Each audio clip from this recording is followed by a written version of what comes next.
Hi, you're on Rescue TV with the incomparable Dr. John Demartini. Welcome back. Thank you. Today we're going to talk about something that is getting a lot of airplay in the mental health kind of space. A lot of people are saying that anxiety is the new depression. And I'd like for you to kind of share with us your perspective on what is anxiety and what is depression, and why there seems to be this enormous prevalence of anxiety across the board in society. Well, depression, the way I define it, is a comparison of what your current reality is to an expectation that's either unrealistic or fantasy or deluded, that's making you not appreciate what you're having or what you're experiencing, because you're comparing it to something else. In other words, if you're a woman and you're attractive, but you see a woman that you think is a 12 on the Richter scale, Right.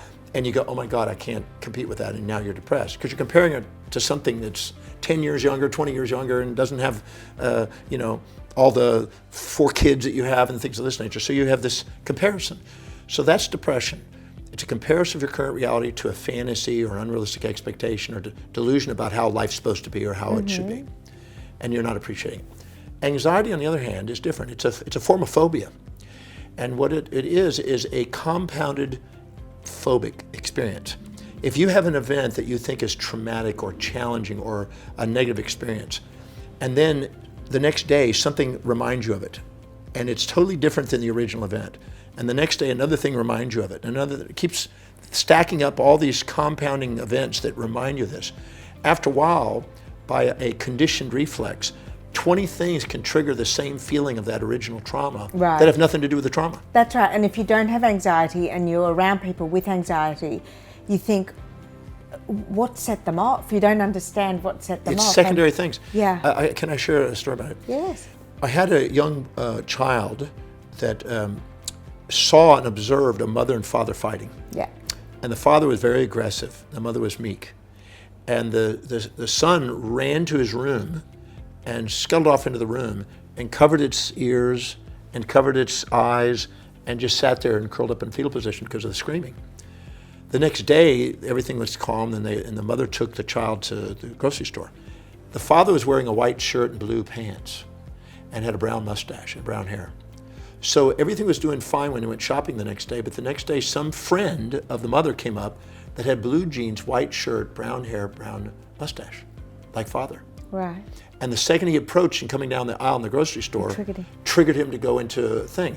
Now, there's a fight or flight response or a freeze response. The fight response puts the child in front of the mother and protects the father, the mother. The mother, right. If it's the flight response, it gets behind the mother and wants to pull the mother away. If it's a freeze response, it just goes limp and pretends like it's asleep and shuts out.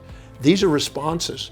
Now, if they do this response and then the mother goes, well, I don't know why he's acting out, but bye, and goes down the next aisle and meets a person with blue jeans, yellow shirt, brown hair, brown mustache. A different configuration. Slightly different. Now a yellow shirt can trigger it off as much as a white shirt. And if you just keep having these secondary conditions occurring, 30 or 40 things can trigger an anxiety reaction over an original event that you've lost sight of.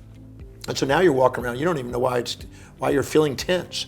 But it's all these stimuli in the environment that you now have associated with an original event that you have assumed was negative without positive.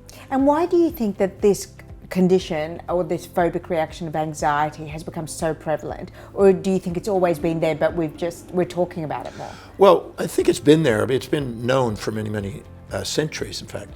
But what's happened is we are so bombarded and so electrified by stimuli today, and things can set us off on the internet, on TV, and anything can trigger things that we're not even aware of. So we're interacting with more things. We're interacting with more things. And more people, yeah. Now, where does depression and anxiety come in?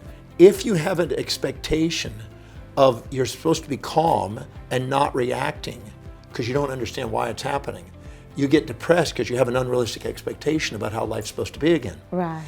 But I've never seen anybody in all the times I've worked with these anxiety states that can't uncover what that original piece is.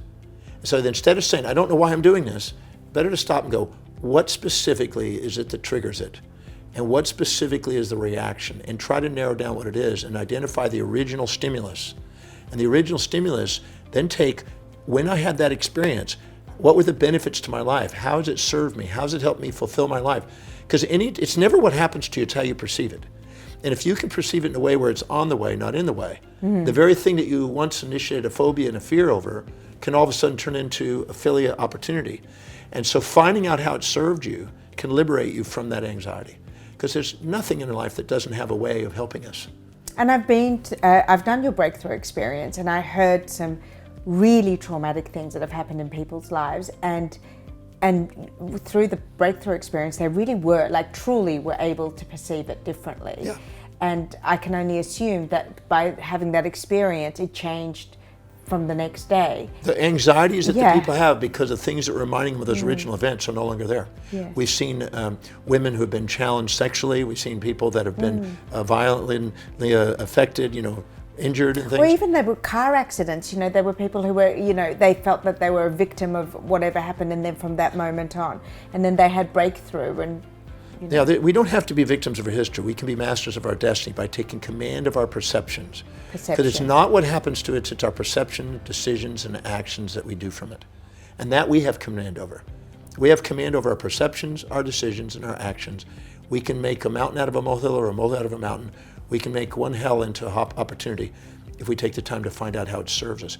One of the greatest questions we'll ever ask on a daily basis is, how is whatever I'm experiencing today helping me fulfill what's most meaningful to me today? If you ask that question and never give up on that question and answer it, you liberate yourself from a lot of baggage, and anxieties and depressions can be melted away. Well, that is some very good news. Thank you so much, as always, for joining us and for your excellent expert advice. If you'd like to have more insight into how to go through and list your values and have a breakthrough experience, I would certainly recommend any of Dr. John Demartini's books and videos and seminars.